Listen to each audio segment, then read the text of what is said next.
البدع والأهواء، أهل البدع العقائدية وأهل البدع السياسية. نقول بيننا وبينكم السلف، بيننا وبينكم الكتب، كان فيقول البدع بيننا وبينكم. Bismillahirrahmanirrahim. Qala al-Imam an-Nawawi rahimahullahu taala.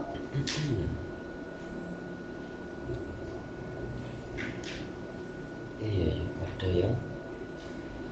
Memang cetakannya lain-lain dengan yang sudah ana susun.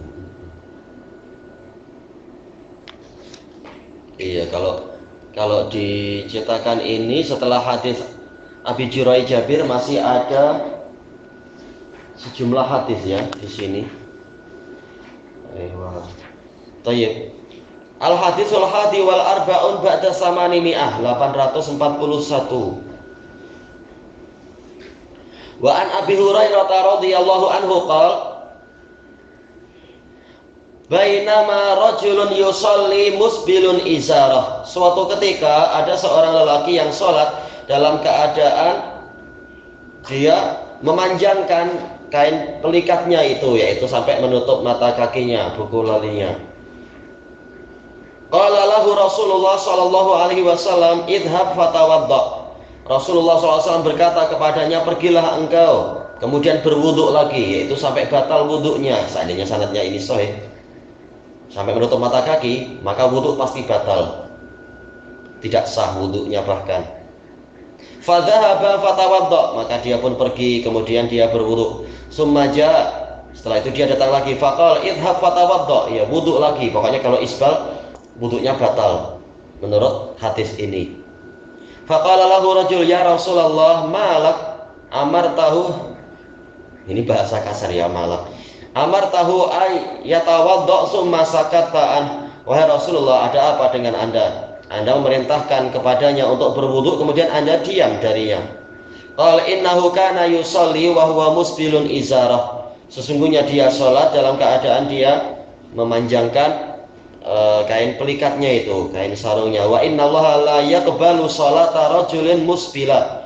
Dan sesungguhnya Allah tidak menerima sholat seorang lelaki yang menghulurkan kainnya itu. Qala Abu Dawud rawa Abu Dawud bi isnadin sahih ala syarti Muslim, kata Imam Nawawi. Disebutkan dalam catatan kaki bahkan ini dhaif jiddan oleh Syekhuna Abu Amr. Di dalam sanadnya ada Abu Ja'far Al-Mu'adzin Al-Ansari Al-Madani majhul. Ini satu penyakit. Kemudian diriwayatkan oleh Imam Ahmad dari jalur Abi Ja'far ini pula. Tapi dia menggantikan an Abi Hurairah diganti dengan an ba'di ashabin Nabi sallallahu alaihi wasallam. Penyakitnya masih orang ini tadi, yaitu apa? Abu Ja'far Al-Mu'adzin yang majhul. Kemudian masalah perbedaan nama sahabat ini tak masalah. Cuma kata beliau hadis ini dhaif jiddan. Tapi istilahnya kenapa dhaif jiddan? Kalau dhaif, tapi dhaif jiddannya kenapa ya?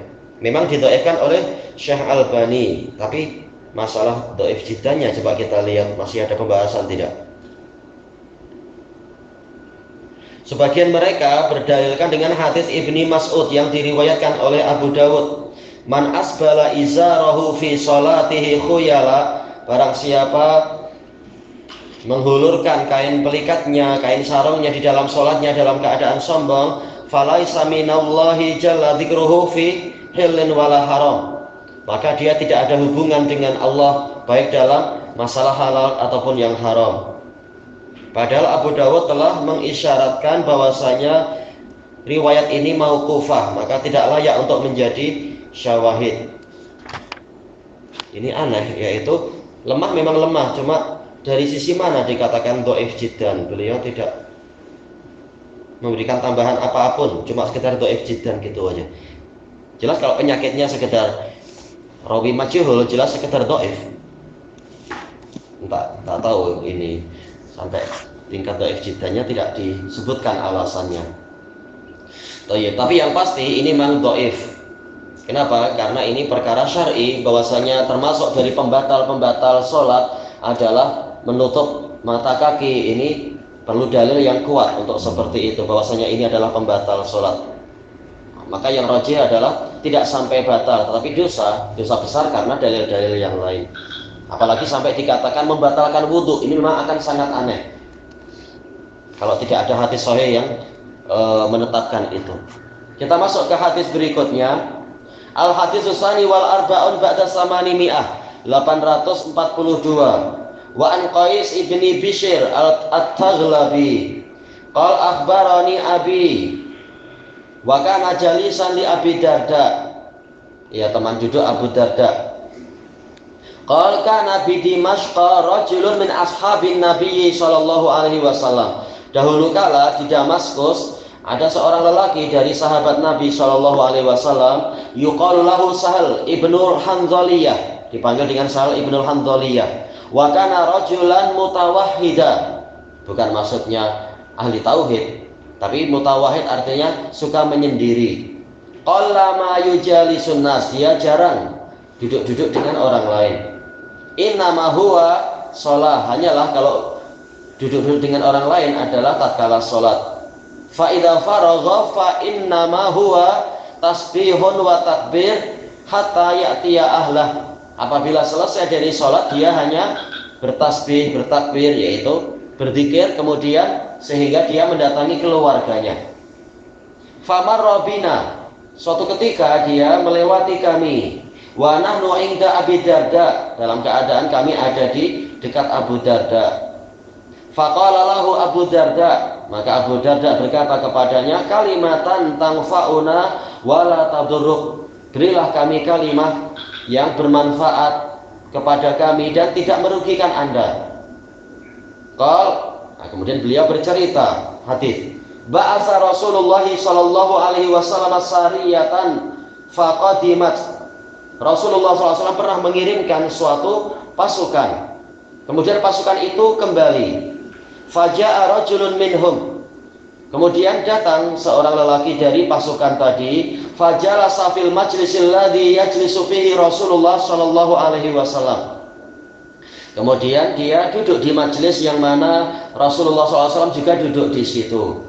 Faqala li rajulin ila jambih. Kemudian beliau berkata kepada seorang lelaki yang di sampingnya, lau ra'aitana hina iltaqaina nahnu wal adu.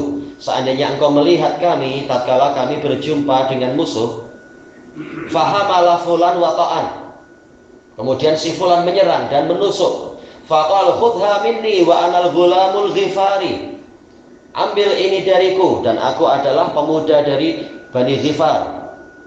Kaifa tara fi qauli, bagaimana pandanganmu tentang ucapan ini? Baik, maka temannya mengatakan, ma'arahu illa qad batala ajruh, saya tidak memandangnya kecuali pahalanya gugur dengan kalimat seperti itu di dalam jihad. Fasami adzalika akhar, maka orang yang lain mendengar jawaban tadi. Fatal ma'ara bidzalika ba'sa, saya tidak memandang yang demikian itu keliru atau ada apa-apa, yaitu tidak mengapa sekedar kalimat macam itu. Fatanaza'a, maka mereka bertikai, berselisih. Hatta sami'a Rasulullah sallallahu alaihi wasallam, sehingga Rasulullah sallallahu alaihi wasallam mendengar itu. Faqala subhanallah la ba'sa ayyujara wa yuhmad, maka Rasulullah mengatakan subhanallah, tidak mengapa dia tetap mendapatkan pahala dan dia dipuji.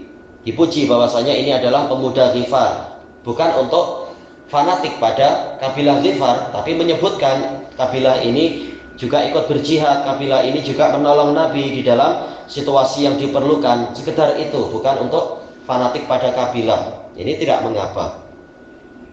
Baik. Yang penting tujuannya bukan mencari ridha makhluk tentunya. Fara'aitu Abu Darda surra bidzalik, maka saya melihat Abu Darda gembira dengan itu. Sekedar seperti ini tidak menggugurkan amalan, tidak menggugurkan pahala amalan. Baik. Demikian pula di dalam perang apa ya? Perang Yamamah, tatkala pasukan Khalid ibnul Walid berperang melawan pasukan Musailimah al-Kadzdzab.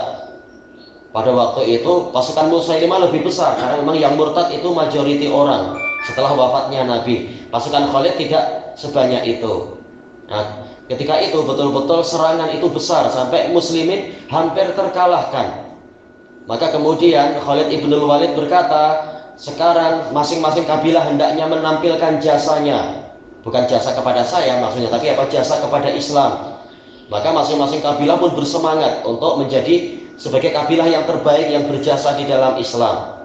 Nah, dengan semangat yang bertambah, akhirnya betul-betul situasinya terbalik. Pasukan Khalid ibn Walid berjaya mendesak pasukan Musailimah al-Kadzdzab sampai akhirnya mereka terbunuh beribu-ribu mati, dan mereka lari ke suatu kebun yang besar di Yamamah yang nanti dikatakan sebagai apa, Hadiqatul Maut, itu kebun kematian, karena memang perangnya sangat dahsyat di dalam kebun itu nantinya. Cuma yang menjadi sisi pembahasan kita adalah ini tadi, sekedar menunjukkan kabilah ini berjasa ke dalam Islam, maka ini tidak mengapa. Yang penting bukan untuk fanatis kabilah atau mengatakan sayalah orang yang berjasa, tidak demikian. Sekedar kabilah ini juga menolong agama Allah, ini tidak mengapa. Ini kembalinya kepada apa? Menjaga keikhlasan, tetap keikhlasan hati masing-masing. Kemudian disebutkan di sini, wa ja'ala yarfa'u ra'sahu ilaih. Maka mulailah Abu Darda mengangkat kepalanya kepada orang itu, yaitu apa? Melihat kepada Sahal ibnul Handoliyah radhiyallahu anhuma. Wa yaqul, Abu Darda mengatakan, anta sami'ta dzalika min Rasulillah sallallahu alaihi wasallam? Apakah engkau mendengar yang demikian itu dari Rasulullah sallallahu alaihi wasallam? Fayaqulu na'am, maka dia mengatakan ya. Famazala yu'idu alaihi hatta inni la aqul. Kemudian terus menerus beliau mengulang kalimat itu, Abu Darda, kepada Sahal bin Handoliyah. Betulkah engkau mendengar ini dari Rasulullah? Diulang-ulang. Sehingga benar-benar saya mengatakan layak berukanna ala rukbatain. Benar-benar orang ini akan duduk di atas kedua lututnya. Tak tahu ini tohirnya yang memberikan cerita atau yang bertanya, yang duduk di atas lututnya. Ya, ditekan terus. Betulkah engkau dengar? Betulkah engkau dengar? Nah, boleh jadi kalau tak kuat tekanan nanti, ya sudah, akhirnya duduk dia. Qala famar bina yauman akhar. Pada suatu hari Sahal bin Handoliyah melewati kami lagi. Faqala lahu Abu Darda. Kemudian Abu Darda berkata kepadanya, kalimatan tanfa'una wala tadurruk. Berilah kami satu kalimat, ya ini maf'ul bih ya, kalimatan, dan yang bermanfaat untuk kami dan tidak merugikan Anda. Qala lana Rasulullah sallallahu alaihi wasallam. Rasulullah sallallahu alaihi wasallam bersabda kepada kami, al-munfiqu 'alal khair kalbasiti yadahu bisadaqah wa la yaqbiduha. Orang yang berinfak kepada kuda, yaitu membelanjakan harta untuk menafkahi kuda, maka dia bagaikan orang yang menghulurkan tangannya dengan bersedekah, dan dia itu tidak mengatupkannya, tidak menggenggamnya lagi. Jadi betul-betul sedekah terus menerus.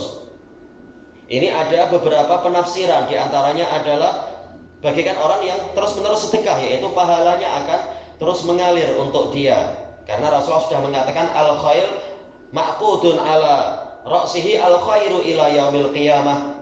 Yang namanya kuda, terutama khail adalah kuda perang sebenarnya, kebaikan itu akan terus diikatkan di kepala dia sampai hari kiamat. Maka ada pahala yang besar di situ. Yang lain menafsirkan boleh jadi maksudnya adalah pembelanjaannya itu besar, dan itu memang betul. Orang-orang yang punya kuda mengatakan, oh, membelanjakan masalah kuda ini mahal sekali. Kuda harus dirawat baik-baik, harus ini makanannya juga dijaga dan sebagainya, agar dia tidak lemah, tidak sakit. Memang ini mahal. Sehingga seakan-akan seperti orang yang sedekah dan tak mampu berhenti. Tapi kalau niatnya fisabilillah memang pahalanya terus mengalir. Summa marra bina yauman akhar. Kemudian pada suatu hari beliau melewati kami lagi. Faqala lahu Abu Darda, kemudian Abu Darda berkata kepadanya, kalimatan tanfa'una wa la tadurruk, berikan kepada kami satu kalimat yang bermanfaat untuk kami dan tidak merugikan Anda. Qala Rasulullah sallallahu alaihi wasallam, nikmar rajulu Khuraim al-Asadi, sebaik-baik lelaki adalah Khuraim al-Asadi. Laula tulu jummatihi wa isbalu izarih, kalau bukan karena panjangnya rambut dia dan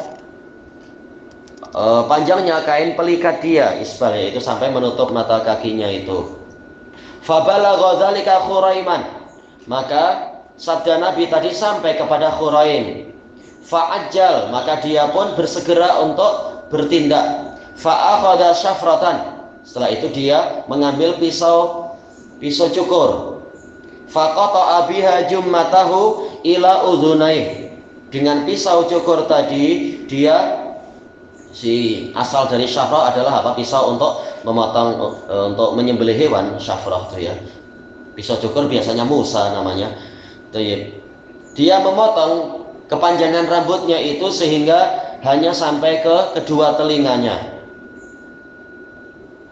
Wa rafa'a izarahu ila ansafi saqaih, dan dia mengangkat kain sarungnya itu, kain pelikatnya sampai ke pertengahan betisnya. Ini menunjukkan cepatnya sahabat untuk menjalankan hadis Nabi Shallallahu Alaihi Wasallam. Tidak bertanya ini makruh atau haram, tidak bertanya ini mustahab ataukah wajib, langsung dijalankan demi mendapatkan apa yang dikatakan Nabi tadi sebagai apa? Nikmar rajul, sebagai orang yang terbaik. Walaupun bukan secara mutlak, jelas yang terbaik setelah Nabi Muhammad adalah Abu Bakar As-Siddiq. Tapi ini menunjukkan semangat untuk segera menjalankan sunnah Nabi Shallallahu Alaihi Wasallam. Boleh jadi jumahnya ini terlalu panjang. Kita tahu yang mustahab adalah hanya sampai ke, yaitu yang alal khilaf, ini mustahab kah mubah untuk laki-laki hanya sampai ke pundaknya, tidak boleh lebih. Nah, boleh jadi waktu itu rambut beliau lebih panjang dari itu. Summa marrabina yauman akhar, kemudian pada hari yang lain beliau melewati kami. Faqala lahu Abu Darda, maka Abu Darda berkata kepadanya, kalimatan tanfa'una wa la tadurruk, berilah kami satu kalimat yang bermanfaat untuk kami dan tidak merugikan Anda. Ini dulu di pondok di Indonesia memang diamalkan seperti ini. Setiap kali jumpa, waktu duduk makan atau apa atau yang lain, teman gantian minta kalimat, minta hadis, minta faidah. Itu bagus, murajaah ilmu. Ini baik. Mungkin ayat atau hadis atau asar salaf dan sebagainya.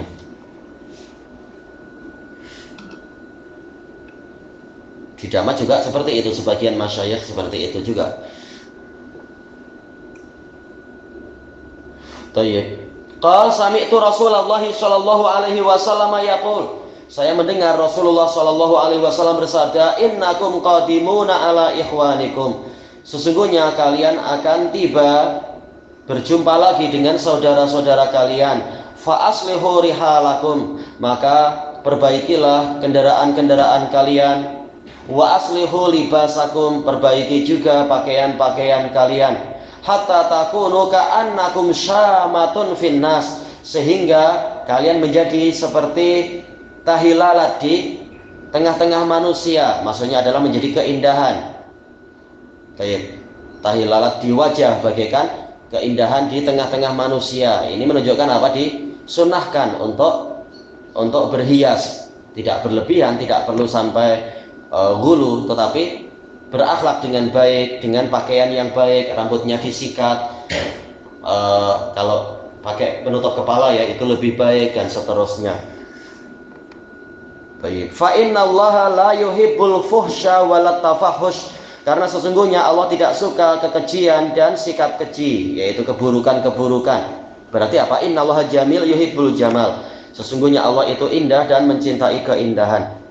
Rawahu Abu Dawud bi isnadin hasan illa Qais ibn Bishr fakhtalafu fi tawsiqihi wa tad'ifih. Qais ibn Bishr diperselisihkan apakah beliau siqah ataukah dhaif. Wa qad rawalahu Muslim, Imam Muslim telah meriwayatkan hadis dari dia Cuma kesimpulannya dalam catatan kaki, sanad ini dilemahkan oleh Syekhuna Abu Amr. Kenapa? Beliau merajihkan Qais ibnu Bishr At-Taghlabi. Hisham bin Sa'ad Al-Madani mengatakan dia adalah soduq, rajulus sidqin, orang yang sangat jujur. Abu Hatim Ar-Razi, dan tentunya tausik beliau kuat sekali karena beliau termasuk mutasyaddidin kata para ulama. Beliau mengatakan tidak mengapa hadisnya itu. Baik, kalau seperti ini masih mungkin untuk dikatakan soduq. Sebentar, berarti masalahnya apa ya? Adapun Imam Nawawi keliru tatkala berbicara tentang adanya perselisihan terkait dengan Qais bin Bishr. Ya, yang betul untuk Qais bin Bishr tidak diperselisihkan untuk yang Qais bin Bishrnya. Cuma apa masalahnya sekarang? Az-Zahabi dalam Talkhis mengatakan Qais bin Bishr dan ayahnya tidak dikenal. Kata Syekhuna Abu Amr, yang betul Qais ini telah dikenal. Penyakitnya bukan pada dia, tapi penyakitnya pada ayahnya, yaitu Bishr bin Qais. Wah, Masya Allah, Qais bin Bishr bin Qais. Boleh terbolak-balik kita ini nanti. Baik. Nah, dia majhul. Jadi penyakitnya bukan si Qais bin Bishr, tapi penyakitnya pada ayahnya yang majhul, tidak dikenal. Hadis ini dhaif dan juga didhaifkan oleh Al-Albani dalam Dhaif Abi Dawud, kecuali yang bagian-bagian yang memang ada penguatnya. Ya, sebagian kalam-kalam itu jelas ada penguatnya, ma'ruf. Adapun ucapan Imam Nawawi bahwasanya Qais bin Bishr ini juga telah diriwayatkan darinya oleh Imam Muslim, maka ini keliru. Karena Muslim dalam sahihnya tidak meriwayatkan dari Qais dan tidak juga meriwayatkan dari ayahnya. Jadi Imam Nawawi dikatakan di sini memiliki mengalami dua kekeliruan. Tak apa, kesimpulannya boleh dihasankan, tapi hasan li ghairi, di bagian yang memang ada penguatnya. Ilahuna wallahu a'lam.